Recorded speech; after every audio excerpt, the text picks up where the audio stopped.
Today, the city I was born in, the City of Angels, is burning to the ground. But just a 4-hour drive away, the world's largest tech companies and over 100,000 attendees have descended on Sin City for the CES convention, which stands for Consumer Electronics Slopfest. Every January, these companies try to hype you up on futuristic BS nobody needs, like emotional support robots, smart toilets, AI babysitters, air purifying headphones, and vacuum shoes, just to name a few. But among the sea of nonsense, there are some incredible gems and truly game-changing new technologies that you need to know about. In today's video, we'll separate the from the Shinola by looking at 17 pieces of weird new technology from CES. It is January 9th, 2025, and you're watching the Code Report. This robot is named Mirumi, and it's been melting people's hearts. You can attach it to your purse, and it acts like a shy infant by rotating its head towards people nearby, which is definitely not creepy at all. A far more impressive robot is the Galbot, and I'm surprised they got away with that name, because as the name implies, it's designed to replace women in the kitchen. It was designed in China, where there's no concept of toxic masculinity, and the Galbot can do cooking, cleaning, and shopping. And like I predicted before, every household will eventually have one of these humanoid robots. And that's because robot tech is on a collision course with AI tech like Nvidia Cosmos, which is a platform that contains things like world foundation models and a bunch of other stuff to develop physical AI systems. A world model is a generative AI model designed to generate videos that simulate the real world, so robots can get stuff done in virtually any environment. Before we get humanoid robots though, we'll first see the rise of robot vacuums. The Saros Z70 is a new AI-powered vacuum with an arm built into it. There's no need to use a garbage can like a caveman. Instead, just throw it on the ground and let the robot take care of it. That's cool, but what if you could turn yourself into a robot? This company InMotion is building wearable robots, which are essentially mech suits that could someday replace wheelchairs. If you don't want to become a robot though, you should at least let AI manage your health. The Omnia 360 smart mirror and scale will monitor your heart, weight, and blood pressure among many other things, allowing you to be constantly anxious about the fact that your health is slowly failing and eventually you will die. But thanks to Revol, you can also use AI to manage your baby. It's a bassinet with a multimodal AI model, along with a radar sensor to track respiration and heartbeat. It can predict when your baby's about to cry and then rock it back to sleep. And that's a lot easier than having to yell at and shake the baby for 20 minutes. You could be doing fun stuff like driving your BYD supercar. The Yangwang U9 has a crazy suspension system that can actually perform a vertical jump on all 4 wheels, which means you'll never have to slow down for a speed bump ever again. But that's nothing compared to the XPeng Aero HT, which almost looks like a Cybertruck knockoff, but is actually a land aircraft carrier. In the back, you have this 2-person drone thing that could take you anywhere. That's incredibly inspiring, but the only thing people really care about are how good their video games look. And Nvidia just announced the RTX 5090 GPU, which crushes the 4090 in terms of performance. Most importantly though, if you're using it to run and train AI models locally, they nearly tripled the AI operations per second and went from 24 gigs of memory to 32. But if you're really serious about deep learning, you want Nvidia's new Digit supercomputer, which is capable of running 200 billion parameter models locally, and it's relatively affordable at $3,000. Nvidia's biggest announcement though, literally, was the GB200, a data center superchip that puts the H100 to shame. While AI startups desperately try to figure out how to make money, Nvidia will make a killing selling and renting this hardware to them. But another big deal is the Lenovo Legion Go S. It's a handheld gaming device, but what makes it special is that it's the first authorized third-party SteamOS handheld, and that means Steam Deck will have some actual competition in the hardware space. Now when it comes to screens, there's a new $60,000 see-through TV, a crazy new foldable TV, and of course AI-powered TVs like this one from Samsung that can translate and summarize movies on the fly. It won't be long before AI is able to generate fully customized TV shows for you without the need for Hollywood actors, writers, and directors, which is poetic considering Hollywood is literally on fire right now. But now let's look at some more obscure and lesser known announcements at CES. If you live in a big city and you're poor, this company DotDot came up with a cool new way to make some more money. It's a Wi-Fi repeater that allows you to take your private Wi-Fi, then sell your excess gigabytes to the public. You might not get rich, but it's a very easy side hustle if you live in a densely populated area. Another mind-blowing piece of tech is Portalgraph, which is a VR projector that can make objects appear in your environment just like in Star Wars.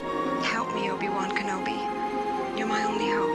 You do have to wear glasses, but not a full VR headset. But that brings us to our final item, Newa, which is an AI-powered smart pen. This pen has a built-in camera that will watch what you write and keep track of it. And that's awesome because in theory, you could write code by hand. In the future, programmers will no longer be slaves to computer screens and keyboards because a blank sheet of paper is the IDE of the future. Actually, that might be the stupidest prediction I've ever made, but if you want to build the future with AI, you need to learn it from the ground up. And you can do that today for free thanks to this video's sponsor, Brilliant. Their platform platform provides interactive hands-on lessons that demystify the complexity of deep learning. With just a few minutes of effort each day, you can understand the math and computer science behind this seemingly magic technology. I'd recommend starting with Python, then check out their full How Large Language Models Work course if you really want to look under the hood of ChatGPT. Try everything Brilliant has to offer for free for 30 days by going to brilliant.org/fireship or use the QR code on screen. This has been the Code Report. Thanks for watching, and I will see you in the next one.